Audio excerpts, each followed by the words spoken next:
paracha, il est question du transport. Du transport du Mishkan, du tabernacle. Pendant les 40 ans où on était dans le désert, on passait d'une station à l'autre. Et à chaque fois, il fallait et démonter le sanctuaire et le remonter, et surtout transporter les objets.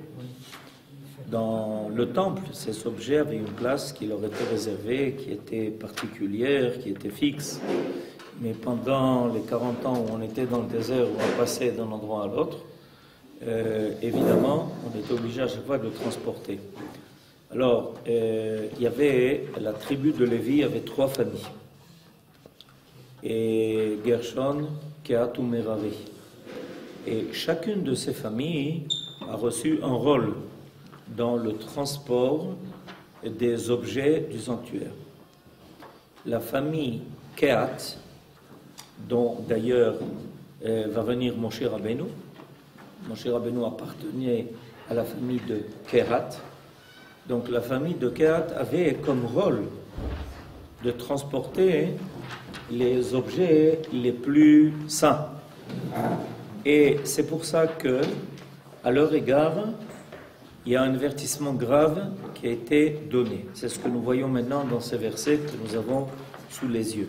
וידבר אדוני אל משה ואל אהרון לאמור, אל תכריתו את שבט משפחות הקהתי מתוך הלוויים, וזאת עשו להם וחיו, ולא ימותו בגישתם את קודש הקודשים.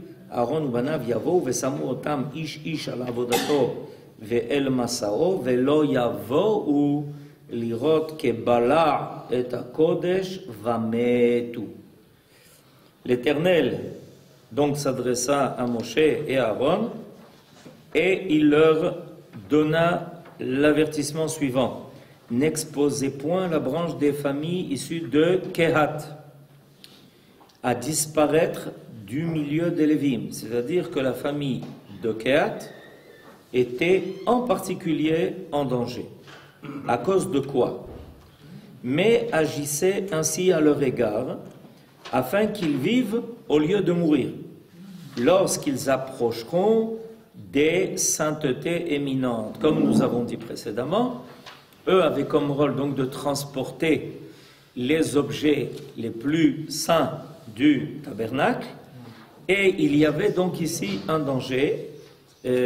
Plus on s'approche du Kodesh, plus on s'approche de quelque chose d'élevé, et plus évidemment on est en danger. Parce qu'il faut être à la hauteur, il faut être au niveau. Et puis la moindre erreur est payée gravement. Comme par exemple le Kohen Gadol, le grand prêtre, le jour de Yom Kippourim, qui pour la moindre erreur était gravement sanctionné. Alors donc il y a un avertissement qui est lancé à propos de cette famille de Kehat. Et dans le dernier verset, il est dit, de peur qu'ils n'entrent pour regarder. Alors, quel était évidemment le danger qui les menaçait? La curiosité. Et cette curiosité, on peut d'un côté la comprendre. On s'approche des objets les plus saints, c'est-à-dire ceux qui, en fait, vont permettre la révélation de la Shrina, de la présence divine.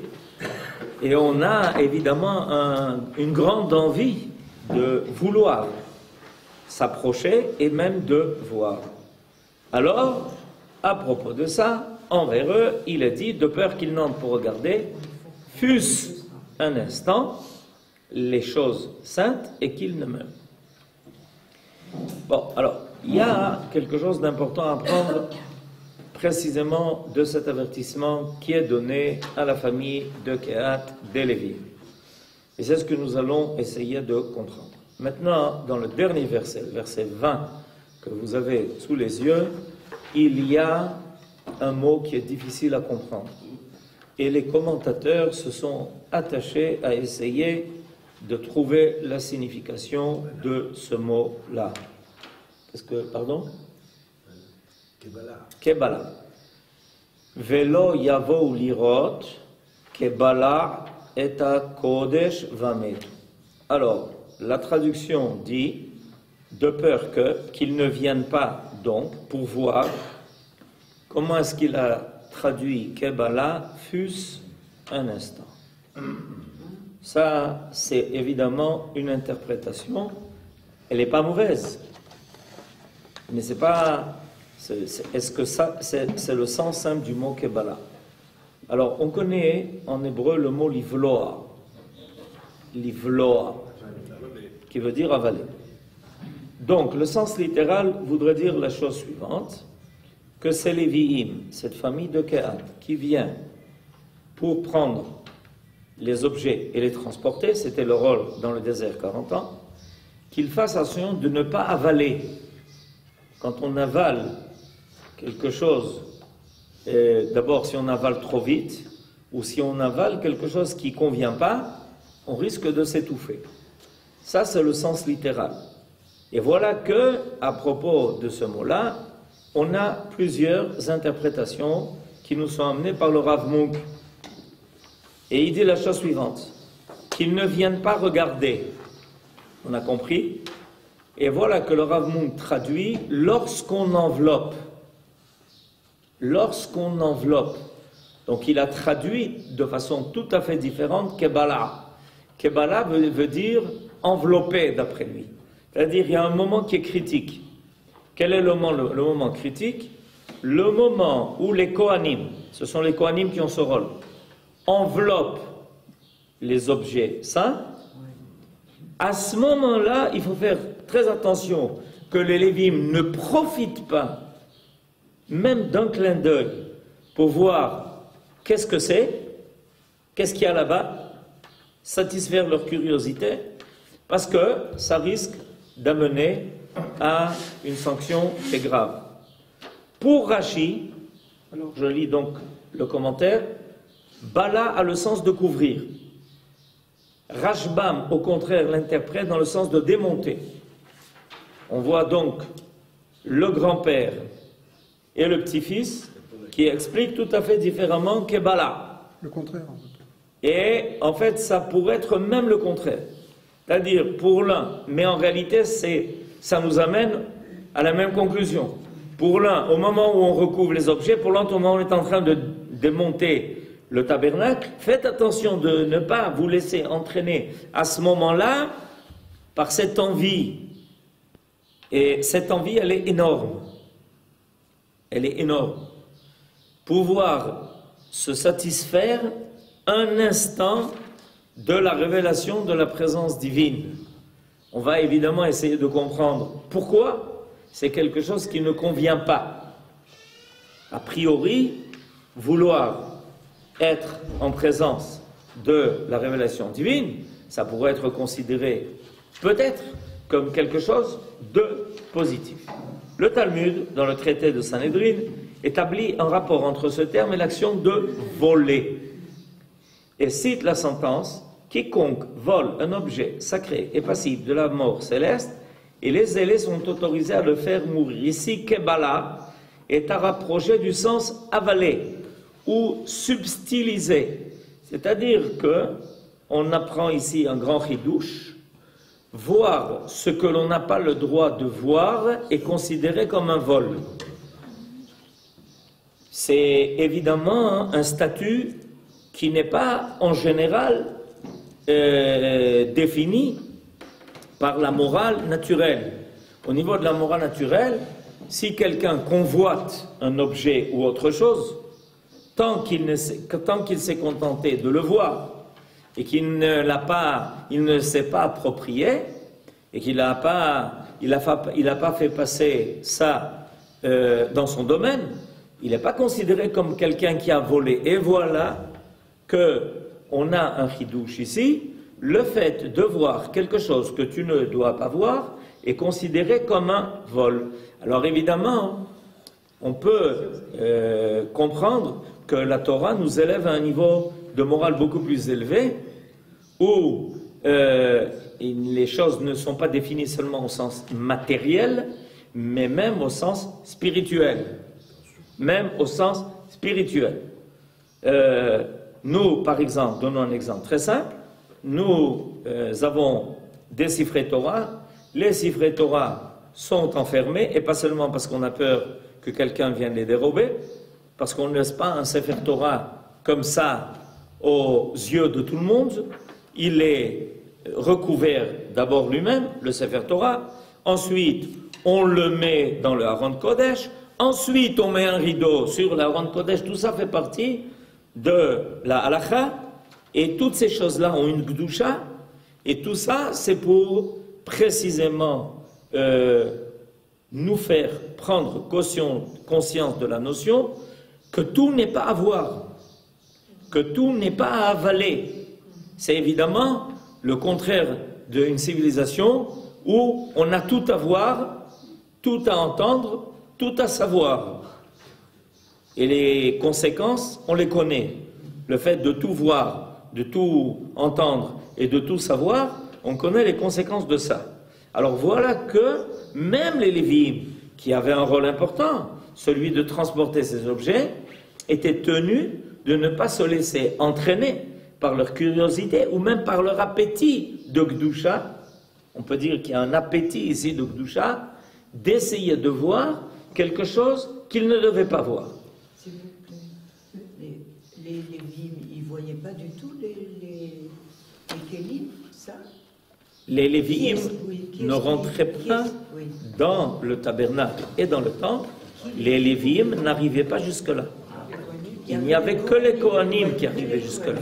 Les Lévi'im restaient dans l'entrée du Beth Amikdash, et là-bas, il y avait un endroit qui leur était réservé pour qu'ils jouent et chantent les psaumes qu'ils avaient à dire. Entre une partie du Beth Amikdash et la deuxième partie du Beth Amikdash, il y avait 15 marches, et les Lévi'im se tenaient sur ces marches-là, et à chaque fois qu'on avançait d'une marche, on disait un psaume. Mais les Lévi'im n'avaient pas accès à la partie interne du Beth Amikdash. Donc ils n'ont jamais vu. Nahon. Alors, Nachmanide note encore que les Lévi'im ne doivent pas se précipiter pour voir les objets nus et sans couverture.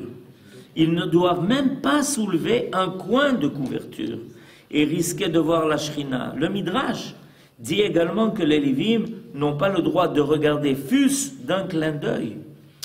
Ainsi est-il dit des gens de Beth Shemesh. Le Seigneur frappa les habitants de Beth Shemesh pour avoir regardé dans l'arche. Il frappa dans cette population 70 hommes sur 50 000. Ils furent accusés d'avoir, vous connaissez ce mot? Plaisanter ou prononcer des paroles légères en présence de l'Arche Sainte. Alors, c'est un épisode connu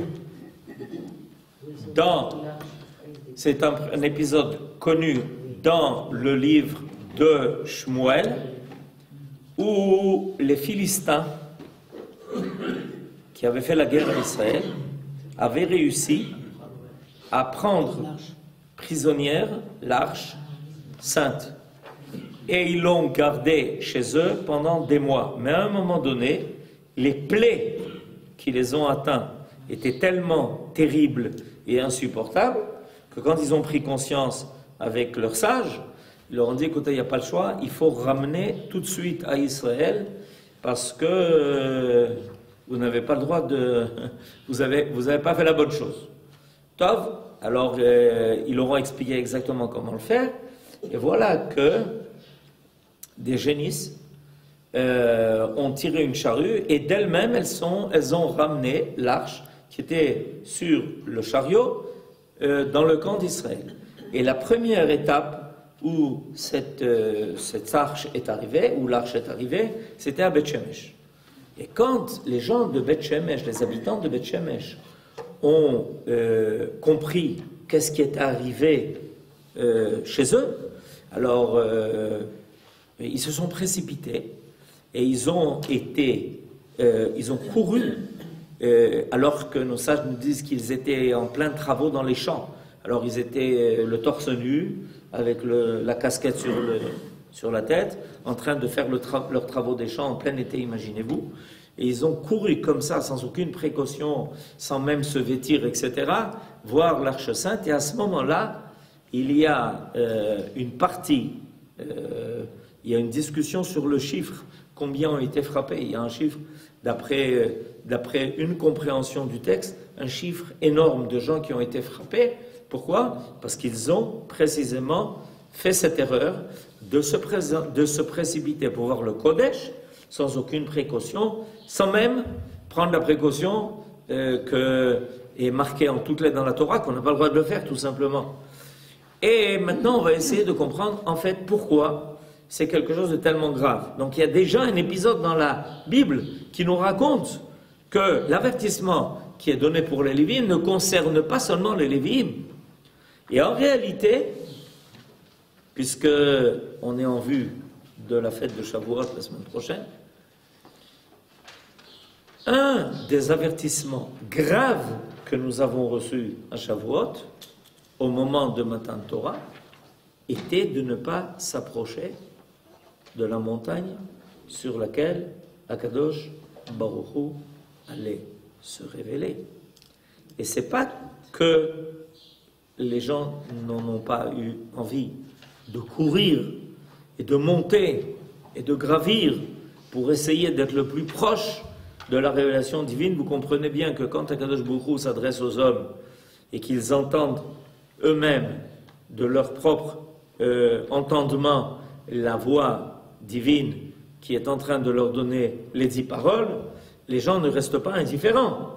C'est comme quand des fois on entend quelque chose et vous voyez des gens se précipiter, se ruer pour essayer de voir de quoi il s'agit. Cette curiosité. Alors donc on a précisément au moment du Matan Torah, on a reçu cet avertissement. Et cet avertissement, et vous savez que d'ailleurs, il faut savoir une chose, que la paracha de Bamidbar que nous allons lire ce Shabbat est toujours la paracha qui doit être lue avant Shavuot. Le calendrier est fixé de telle façon que la paracha de Bamidbar que nous allons lire ce Shabbat est obligatoirement la paracha d'avant Shavuot. Il y a beaucoup d'explications qui ont été données pour ça. Pourquoi est-ce que c'est la date qui est fixée pour la fête pour la paracha de Bamidbar avant la fête de Shavuot, le Shabbat qui précède Shavuot? Eh bien, on a maintenant une des explications. Alors, on va avec grâce au commentaire du Rav Shimshon Raphaël Hirsch sur la paracha, essayer de comprendre un peu plus pourquoi cette interdiction est tellement importante. On la voit au moment du Matan Torah, on la voit donnée aux Lévi'im quand ils vont transporter les objets dans le désert, on voit le résultat que ça a donné quand les gens de Beth Shemesh ont osé courir pour aller voir l'Arche Sainte qui était revenue du camp des Philistins. Quant au motif de cette interdiction, les commentateurs rappellent évidemment l'ordre divin de se tenir à l'écart du mont Sinaï le jour de la révélation. Mais le Rav Shimshon Raphaël Hirsch nous donne l'interprétation suivante. Nous avons vu ci-dessus que les objets sacrés ne devaient être remis au fils de Kehat qu'enveloppés, afin qu'ils ne touchent pas les objets eux-mêmes. On nous dit maintenant qu'ils ne doivent pas voir les objets sacrés au moment où on les découvre. Si, ne nous trompons pas, cette interdiction signifie que les éléments du sanctuaire ne doivent être pour leur porteur que l'objet d'une contemplation toute spirituelle. Ce ne sont pas leurs yeux, mais leurs pensées qu'ils doivent diriger sur ces éléments. Cette vision spirituelle des objets, à eux, confiée, constitue et le fondement principal de leur fonction. Regarder de leurs yeux charnels les objets sacrés au moment où ils les enveloppaient aurait constitué une profanation. Suivant lui, la contemplation physique des objets comporterait un danger. Le symbole prendrait alors la place de l'idée qu'il représente. Et celui qui le regarde pourrait se contenter de ce qu'il voit, sans se pénétrer de l'idée que l'objet doit éveiller en lui. En d'autres termes, il y a ici une distinction et un ordre qui nous est donné pour nous habituer à remplacer le travail des sens par le travail de l'âme. L'homme est enclin, parce que c'est plus facile, parce que ça fait plus partie des contingences du monde dans lequel on se trouve, il a l'habitude de prendre connaissance des choses par les sens. Alors que la Torah réclame de l'homme, à un moment donné, de comprendre les choses, non pas par les sens, mais par leur essence. Alors pourquoi les sens nous ont été donnés? Ok, c'est une très bonne question. Qu'est-ce que tu as dit? Il a fait, mais si la Torah réclame de nous de comprendre les choses par leur essence, pourquoi les sens ont-ils été donnés? C'est une très bonne question. Alors, avant de répondre à cette question, on va continuer à voir le commentaire qui est donné par le Rav Hirsch. Le symbole prendrait alors la place de l'idée qu'il représente. D'accord? Nous savons en effet que c'est dans ce défaut qu'Israël est tombé durant toute l'époque du premier temple. Les prophètes n'ont jamais cessé d'attirer l'attention sur ce danger, sur le fait que le service du temple et les sacrifices, au lieu d'être un moyen de rapprocher l'homme de son Dieu et d'accomplir sa volonté dans tous les domaines de la vie, étaient devenus un but en soi, comme s'ils étaient le principe même du culte divin, comme si en se trouvant dans le temple, celui qui apportait des sacrifices accomplissait par là la volonté du Créateur. Le culte dans le sanctuaire, au lieu d'inciter à suivre en tout endroit et à toute heure la voie tracée par l'Éternel, était devenu un court moment durant lequel le porteur d'offrande tranquillisait sa conscience. C'est à ce propos que le prophète dit, c'est le prophète Jérémie. En quoi? Et quoi? Vous allez voler, tuer, commettre des adultères, prêter de faux serments, offrir de l'encens au Baal, qui est Avodah Zarah, et suivre des dieux étrangers que vous ne connaissez pas, puis vous venez vous présenter devant moi, dans cette maison, sur laquelle mon nom est invoqué, et vous dites, nous sommes sauvés. Et c'est afin de commettre toutes ces abominations. Ce que la Torah veut, ce n'est pas que nous regardions les objets sacrés, que nous rassasions nos yeux charnels de leur éclat et de leur splendeur. En d'autres termes, ce qui est présenté ici, c'est en réalité l'ordre des choses. L'ordre des choses. Le problème essentiel, le prophète Jérémie est en train de dire, mais qu'est-ce que vous faites? Qu'est-ce qu'on fait? Mais pourquoi vous venez au temple? Ah bon? Et pourquoi vous amenez des sacrifices? Et alors quoi? C'est pas marqué dans la Torah? Bon, c'est marqué dans la Torah. Le reproche que, pas seulement d'ailleurs le prophète Jérémie le fait, le prophète Isaïe le fait dans le premier chapitre aussi. Le reproche que les prophètes font, c'est que l'ordre a été inversé. L'ordre normal des choses. Et que l'homme ait la conscience du Kodesh. Et la conscience d'un monde qui est caché. On a appris cette semaine, à propos de Yerushalayim, qu'en réalité, il y a deux Yerushalayim. Il y a la Yerushalayim d'en bas et la Yerushalayim d'en haut. Et Akadosh Baruch Hu nous fait savoir qu'il rentre dans Yerushalayim en haut quand il est capable de rentrer dans Yerushalayim en bas. C'est-à-dire que, d'où est-ce qu'on apprend ce principe-là, qui est inversé dans le Teilim qui dit que Yerushalayim abnouya ke'ir shechoubra la yardav. Yardav, ça veut dire ensemble. Alors, le travail essentiel de l'homme, c'est de s'attacher, de découvrir qu'il y a une intériorité à tout ce qui est créé. De la même façon que connaître une personne, c'est connaître son âme, c'est connaître la vie qui est en lui, c'est connaître la valeur intrinsèque qu'il représente. Regardez ce qui se passe quand l'ordre est changé.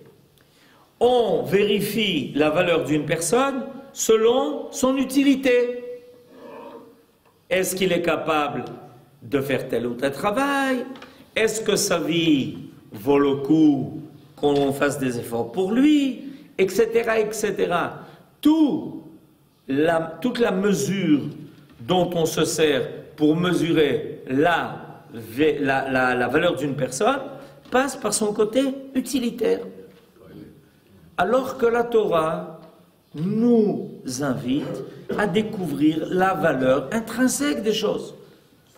Même si un objet ne nous sert pas, on n'a pas le droit pour autant de l'abîmer, de le perdre. Ça s'appelle Bal Tashrit.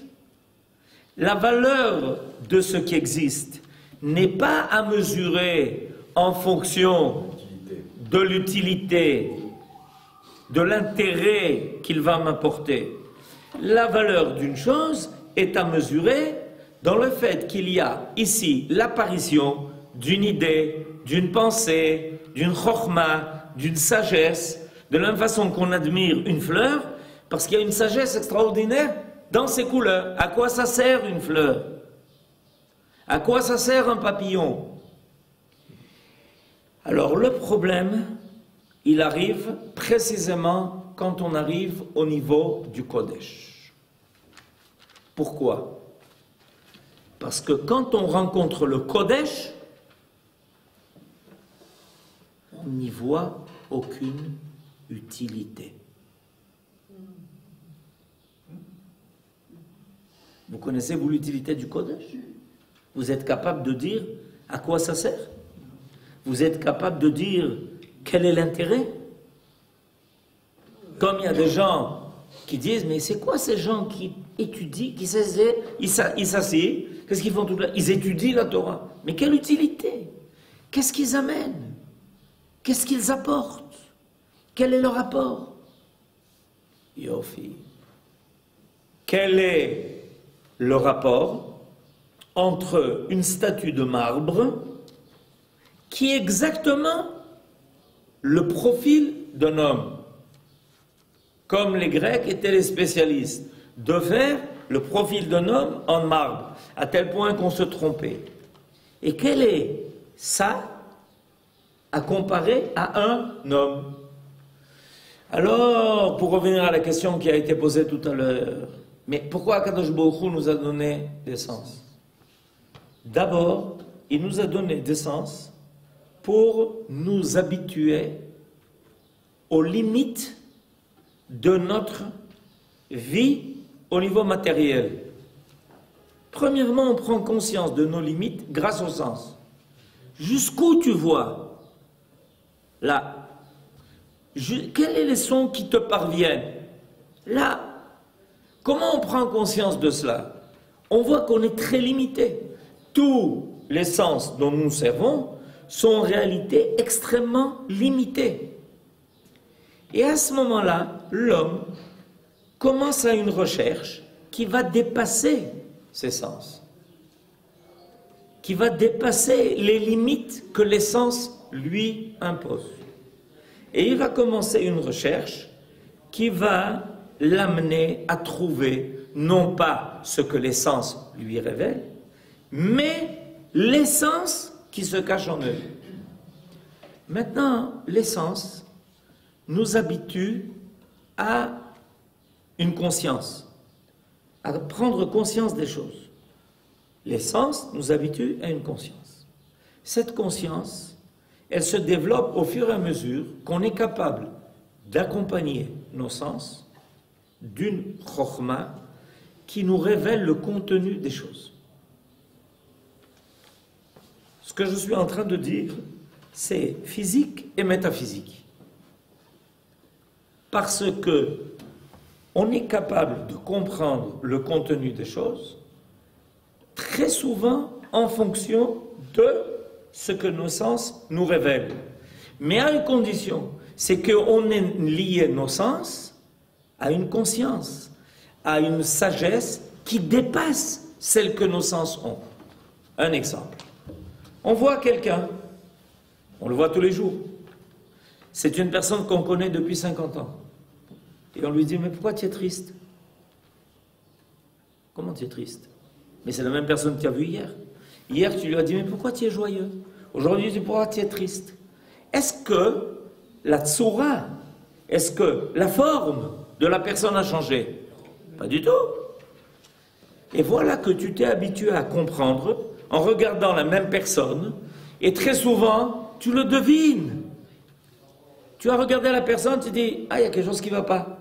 Mais c'est la même personne. Elle essaye même d'ailleurs de paraître comme d'habitude. Et puis, tu as aiguisé suffisamment ta conscience pour que tes sens soient capables de te donner une information qui dépasse les sens eux-mêmes.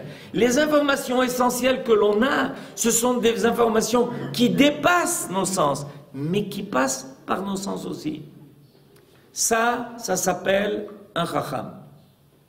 Le chacham, c'est celui qui connaît les choses par leur intériorité, et pas par leur découvert, pas par leur évidence, pas par le côté révélé des choses. Qu'est-ce que Akadosh Baruch Hu a voulu de nous en nous amenant au Sinaï? Ça. Ce que Akadosh Baruch Hu a voulu de nous en nous amenant au Sinaï, il a voulu nous faire découvrir un monde qui était caché. C'est ce que nos sages disent. Akadosh Baruch Hu, au moment de la révélation du Sinaï, a ouvert les rideaux. Vous savez que les cieux, le ciel que nous connaissons, est un rideau. Notez Shamaim Kayeria. Yeria, c'est quoi? Yeria, c'est un rideau. Notez Kashamaim Kayeria. Et voilà qu'Akadosh Baruch Hu, au Sinaï, il a ouvert le rideau. Et il nous a fait découvrir tout d'un coup qu'il y avait un monde qui nous était caché. Et c'est pour ça qu'on n'avait pas le droit de s'approcher de la montagne. Et c'est pour ça que cette montagne n'a gardé aucune sainteté. Actuellement, Aucune sainteté. Vous connaissez une sainteté du Har Sinaï? On ne sait même pas lequel, c'est lequel. Il y a des suppositions qui sont faites, mais personne n'est capable de dire exactement. Pourquoi? Parce qu'en réalité, le Sinaï était pour nous amener à découvrir ce qui était caché. Si il y avait une sainteté qui avait été donnée à la montagne, alors ça voudrait dire qu'on a réussi à saisir la sainteté divine qui s'est révélée au Sinaï. Or, l'essentiel de la révélation du Sinaï, ce n'est pas ce que nos yeux ont vu, c'est ce que notre cœur a compris. Ve'ahavta et Hashem Elokecha bechol levavcha. Ce que ton cœur a compris. Pour nous donner une belle allusion à ça, la dernière lettre de la Torah est un lamed, la première lettre de la Torah est un bet, étant donné qu'on n'a pas le droit de finir la Torah sans la commencer comme un Simchat Torah, si on joint ces deux lettres, celle qui finit la Torah et celle qui la commence, on a le mot lève. L'essentiel, c'est le cœur. Shabbat Shalom.